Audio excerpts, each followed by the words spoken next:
Montgomery Clift está considerado como una de las estrellas de cine más grandes de América. Recibió 4 nominaciones a los Oscar y creó un estilo propio que le distinguió de todos los actores que le precedieron, además de influir a los que le sucedieron. Antes de Brando y Dean fue Montgomery Clift. Hasta 1950 los actores de cine favoritos de América eran hombres impulsivos y viriles como Gable, Wayne y Bogart. Pero Montgomery Clift logró cambiar esa imagen con películas como Río Rojo, Un lugar en el sol y De aquí a la eternidad. Él transmitió una profundidad emocional y una sensibilidad a la pantalla como nadie hasta entonces se había atrevido a hacer. Con su extraordinario talento se ganó el respeto del público y de la crítica, y con su excepcional belleza conquistó el corazón de millones de mujeres. Incluso Liz Taylor estaba enamorada de él. Montgomery Clift lo tenía todo en la vida. ¿Por qué terminó viviendo en un infierno de tormento espiritual, drogas y alcohol que él mismo se impuso? ¿Por qué tenía un secreto con el que no podía vivir? Un secreto que le persiguió hasta la muerte. En este episodio descubriremos qué atormentaba su alma. Utilizaremos imágenes de películas clásicas y fotografías exclusivas, y hablaremos con biógrafos y actores que fueron compañeros suyos. Le conocí antes de convertirse en un alma atormentada.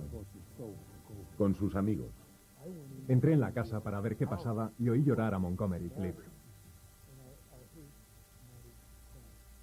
Y con algunos periodistas. Sobre este tema, alguien escribió una vez que Montgomery Clift protagonizó el suicidio más lento de la historia de Hollywood. Además, podremos ver una reconstrucción dramática de la trágica noche que cambió su vida. Soy AJ Benza y les invito a que nos acompañen en nuestro recorrido por la vida de Monty Clift, uno de los actores más singulares y con más talento de Hollywood, pero también uno de los más atormentados. Además, trataremos de descubrir cuáles fueron los motivos que le llevaron a la ruina y a la desesperación. Edward Montgomery Clift nació en Omaha, Nebraska, el 17 de octubre de 1920. Su padre Edward era un próspero banquero inversionista, pero fue su madre Sunny quien ejerció mayor influencia en la vida de Monty. Patricia Bosworth, biógrafa de Montgomery Clift y amiga de la familia, describe el nacimiento de Monty como una llegada no muy afortunada a este mundo. Eran gemelos. Su hermana salió primero del útero y su madre, que no sabía que eran gemelos, pensaba que todo había terminado. Entonces el doctor le dijo, todavía queda otro ahí dentro. La madre de Montgomery Clift era hija ilegítima y quería que su verdadera familia la reconociera. Su padre era el coronel Robert Anderson, que dirigió Fort Sumter durante la Guerra Civil. A ella la dieron en adopción cuando todavía era una niña, pero quería que sus hijos, y entre ellos Montgomery Clift, se educaran casi como miembros de la realeza. Más adelante, la familia Clift se trasladó a Nueva York. Sin embargo, la señora Clift se dedicó a viajar sin cesar por todo el mundo, mientras su marido se quedaba en casa. Su hermano, Brooks Clift, me contó toda la historia de su infancia. Tuvieron una educación bastante inusual al llevar una vida tan solitaria junto a su madre Sunny. Viajaron por todo el mundo y nunca fueron a la escuela. El lujoso tren de vida de los Clift terminó con el crack bursátil de 1929. Fueron tiempos muy duros para toda la familia. La señora Clift se vio obligada a interrumpir sus viajes por el extranjero y regresar a Nueva York. Su padre continuó en el mundo de las finanzas, pero con la depresión tardó en encontrar trabajo. Sin embargo, el joven Monty sí consiguió trabajo gracias a su madre. Judith Cass es otra biógrafa de Montgomery Clift. Comenzó su carrera teatral participando en varias obras de teatro. Su madre era muy aficionada al teatro y le presionaba bastante, pero a él le interesaba y quería hacerlo. Empezó cuando era niño actuando en un musical de Cole Porter en Broadway. Después siguió haciendo obras de teatro. Su amigo y actor Jack Larson, más conocido como Jimmy Olsen, el compañero de Superman en televisión, recuerda los comienzos de Monty. Sus verdaderos maestros fueron Alfred Land y Lynn Fontaine, las mayores estrellas del teatro americano. Alfred Land le enseñó algunas cosas sobre la interpretación que le sirvieron de gran ayuda. Aquello era lo que realmente le interesaba, no hacer películas. Entonces era el actor joven más popular del momento. La gente hablaba de él. Monty se convirtió en una gran estrella con The Great White Way. Tal vez su vida no habría acabado de una forma tan trágica si hubiera seguido en Broadway, pero Hollywood siempre estaba buscando caras nuevas, así que le llamaron. Tenía un estilo único que le hacía destacar, por lo tanto enseguida se fijaron en él. Más adelante atrajo la atención del agente Leyland Hayward, que le llamó para que fuese a la costa. Pero nada más llegar a Hollywood, aquel joven de 26 años empezó a hacerse notar. Inmediatamente tuvo problemas con los estudios. ¿Por qué? Porque Monty se negó a participar en su juego. No quiso firmar ningún contrato con Hollywood. No quería saber nada de contratos. Nunca vendería su tiempo, ni sus años a un estudio que le dijera lo que tenía que hacer. En primer lugar era un actor y aparte de eso no quería ser una estrella de cine. Todo aquello le parecía falso y superficial. Era muy independiente y tenía un buen agente. Howard Hawks iba a hacer una película, Río Rojo, y le dijo, tu cliente estaría magnífico en ella. Entonces Leyland Hayward le dijo, sí, pero no firmará nada. Y Hawks respondió, por mí, de acuerdo. Finalmente decidió hacer Río Rojo con Howard Hawks, que ahora es una película legendaria. Quería hacer películas que tuvieran personajes reales y se negaba categóricamente a firmar un contrato por 7 años. Creo que fue uno de los primeros actores importantes que lo hizo. Es como si intentara cambiar el sistema. Quería que le vieran como una especie de antiestrella de cine. Vivía en un apartamento sin ascensor en Nueva York. No le gustaba Hollywood y solo tenía un traje. Hacía todo lo que no hacían las estrellas de cine del momento. Puede decirse que se creó un nuevo modelo de estrella de cine.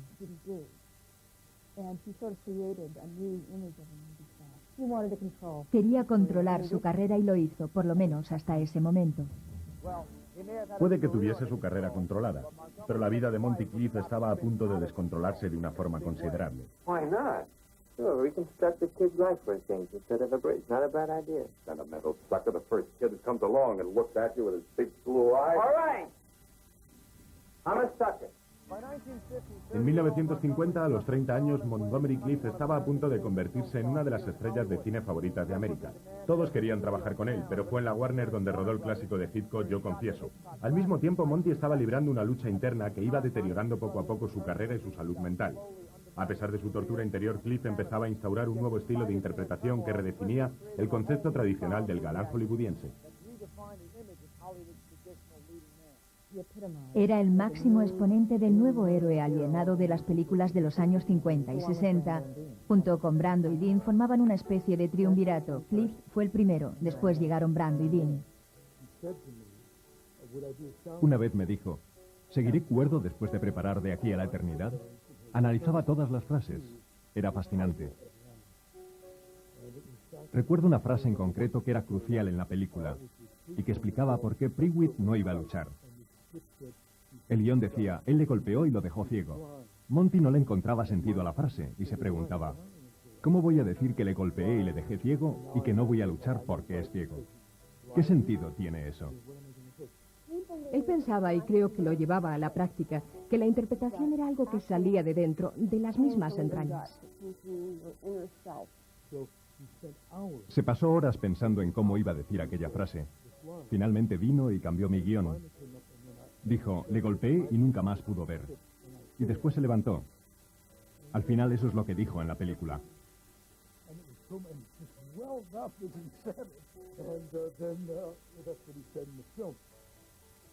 Todo el mundo estaba de acuerdo en que Montgomery Clift era un actor con mucho talento, pero Monty se veía obligado a guardar un secreto que podría destruir su carrera. Era homosexual o bisexual, según con quien hables. No le importaba ser homosexual, lo que le molestaba era tener que aparentar que no lo era. Tenía que acudir a los estrenos con mujeres para complacer al estudio. De este modo, nadie notaría que era un actor homosexual, algo totalmente inaceptable en los años 50. Vermont Scott es cronista de Hollywood, además de columnista en el United Press International. Él hizo varias entrevistas a Montgomery Clift a lo largo de su carrera. Parecía un hombre confundido, pero no sabía que el motivo eran sus tendencias sexuales. No tenía nada que ver con el estereotipo de homosexual de aquel momento. No era una drag queen ni tampoco afeminado. Sinceramente nunca sospeché que el problema fuera su homosexualidad, si es que puede considerarse un problema. Hablé con muchos hombres que fueron amantes suyos, pero puedo decir lo mismo de las mujeres. Creo que también le gustaban las mujeres. Esto no quiere decir que se encontrara cómodo con su situación, ya que tenía que ocultarlo. Por ejemplo, una vez le arrestaron por recoger a una prostituta. El estudio y sus agentes lo taparon, pero era algo muy peligroso porque podía salir publicado en una revista como Confidential. De este modo, Montgomery Clift se vio obligado a llevar una doble vida. De cara al público se suponía que era el galán favorito, pero en privado era un homosexual frustrado y acomplejado. Por eso no es sorprendente que a menudo recurriera al alcohol. Bebía, pero nunca le di mayor importancia, porque todo el mundo bebía. John Wayne nunca rodaba una escena sin estar bebido. Estamos hablando de los años 50, del periodo de posguerra. Si no bebías, no eras un hombre normal. Bebía constantemente. Además, su comportamiento era muy extravagante. Una vez fueron a visitarle unos amigos. Después de asar la carne, la cortó sobre la alfombra del salón y sirvió a sus invitados un filete bastante desagradable. A pesar de ser muy excéntrico, Monty tenía una sensibilidad que atraía a la gente y sobre todo a las mujeres. Elizabeth Taylor, su compañera en el clásico Un lugar en el sol, se convirtió en una de sus mejores amigas. Eran como hermanos. Se querían mucho, los dos habían sido actores desde niños y tenían en común el hecho de haber empezado muy jóvenes en el negocio. En 1955, a los 30 años, Monty participó en una película sobre la Guerra Civil Americana titulada El árbol de la vida. Cliff no tenía trabajo en aquel momento y aunque el guión no le convencía, deseaba volver a trabajar con Liz Taylor. What can I do? What happened that night?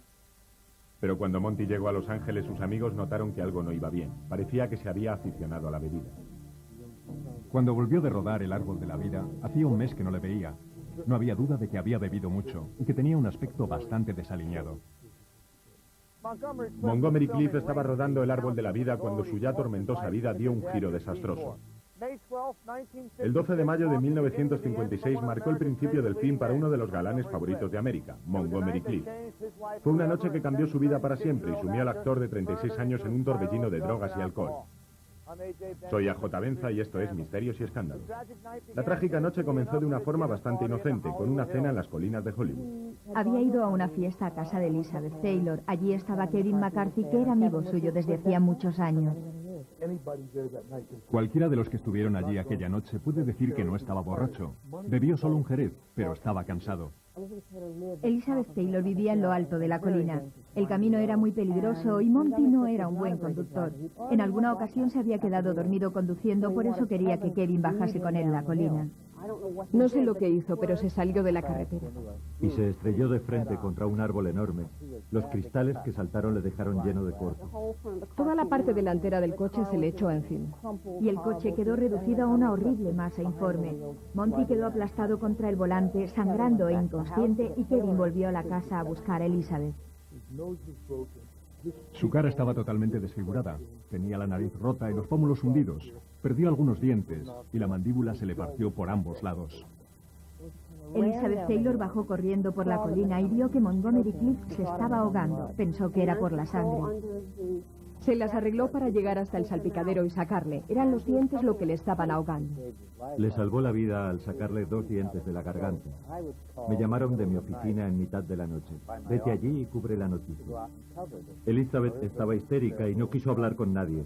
Por lo tanto, no hubo historia que contar, salvo que se lo llevaron al hospital. Le hicieron muy mal la cirugía estética facial. Le recompusieron la cara, pero quedó muy rara, como torcida. Además, tenía un lado de la cara paralizado porque los nervios se habían cortado y no pudieron arreglarlo. Desde aquello no volvió a tener la confianza que tenía. Antes era un hombre muy guapo, pero ya no lo es. El actor Karl Malden trabajó con Monty en la película de Hitchcock Yo Confieso. Después de aquel accidente empezó a preocuparse por su cara, por sus rasgos, y empezaron los problemas. Podía preverse que aquello no iba a terminar bien. Se veía en sus ojos. Aquello acabaría en tragedia. Aunque Cliff estaba destrozado por su aspecto, logró terminar El árbol de la vida. Volvió para terminar la película, pero tenía que tomar analgésicos muy fuertes. Sufrió dolores muy fuertes, tomaba toda clase de sustancias, analgésicos y demerol, que al mezclarse le dejaban totalmente trastornado. La gente iba a verle y le encontraba bebiéndose una botella de vodka con una pajita. Era una situación terrible, no debería haber vuelto a trabajar. Vermont Scott, el veterano cronista de Hollywood, recuerda una entrevista con Monty un año después del accidente. Fue durante una comida de negocios con el productor de la Metro, Dor Shari. Dor dijo, ¿por qué no bajamos a tomar un filete a la cafetería? Dor pidió 3 filetes al estilo de Nueva York y especificó que los quería tostados por fuera y poco hechos. Antes de que llegara la carne, la gente de las mesas que había a nuestro lado empezó a mirar a Montgomery Clift diciendo, mira, es Montgomery Clift, el actor. Cuanto más hablaban, peor se sentía Monty. Estaba muy incómodo. Empezó a tambalearse en la silla y dijo ahogadamente, vámonos de aquí. Dor le dijo que no les hiciera caso, que les ignorase. Sirvieron los filetes. Monty miró por encima del hombro y vio que seguían mirándole. Cogió varios trozos de mantequilla y extendió una capa así de gorda sobre el filete. Después cogió la sal y la pimienta. Empezó a echar sal hasta que el filete quedó blanco y después pimienta hasta que estuvo negro. Dor y yo le mirábamos horrorizados. Luego cogió el filete con las manos, levantó el mantel a cuadros y se escondió debajo de la mesa. De repente se oyeron una especie de gruñidos y ladridos de perro rabioso que procedían de debajo de la mesa. Levantamos el mantel y vimos que había cogido el filete. Lo había aplastado con las manos y se lo había puesto en la cabeza. El jugo del filete junto con la sal, la pimienta, la mantequilla y todo lo demás le resbalaba por la cara y parecía un animal asustado y tembloroso. Nos lo llevamos y empezamos a limpiarle. Estaba llorando. Por eso digo que había un ápice de locura en su genialidad.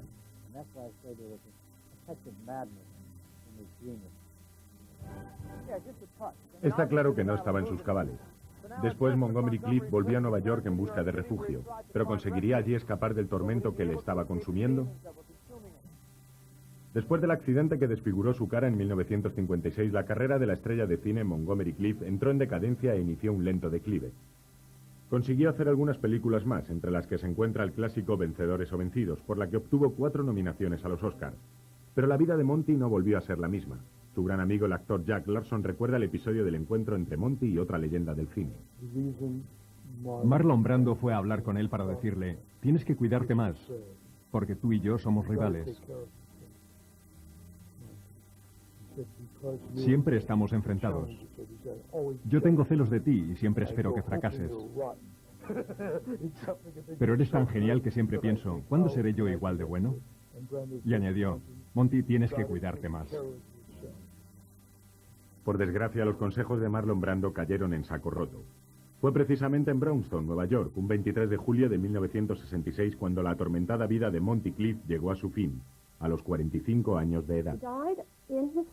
Murió en su casa de la calle E61, presumiblemente por la mañana. Su amigo Lorenzo Jones fue a su casa y no pudo entrar en su habitación porque estaba cerrada por dentro.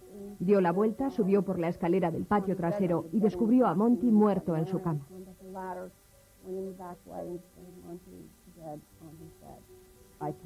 Hablé con el forense en Nueva York, me dijo que le había examinado y que había sido un ataque al corazón. Sin embargo, era obvio que se había suicidado con pastillas y licor. Todo indicaba que no quería seguir en este mundo por más tiempo.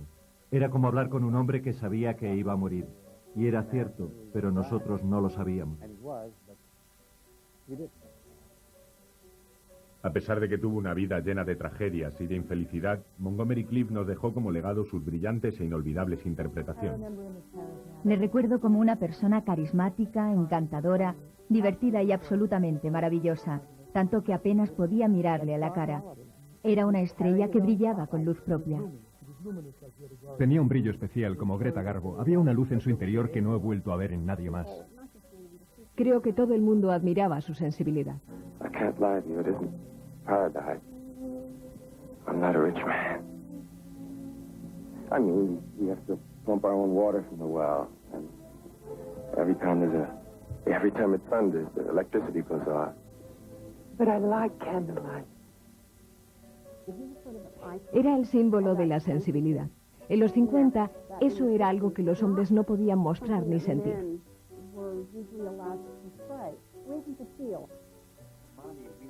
Monty buscó muy dentro de sí los sentimientos y las sensaciones que hay en todos nosotros en mayor o menor grado. Pensabas, sí, así me sentía yo cuando me pasó algo parecido. Era muy real en la pantalla. Creo que le gustaría que le recordaran en esos momentos.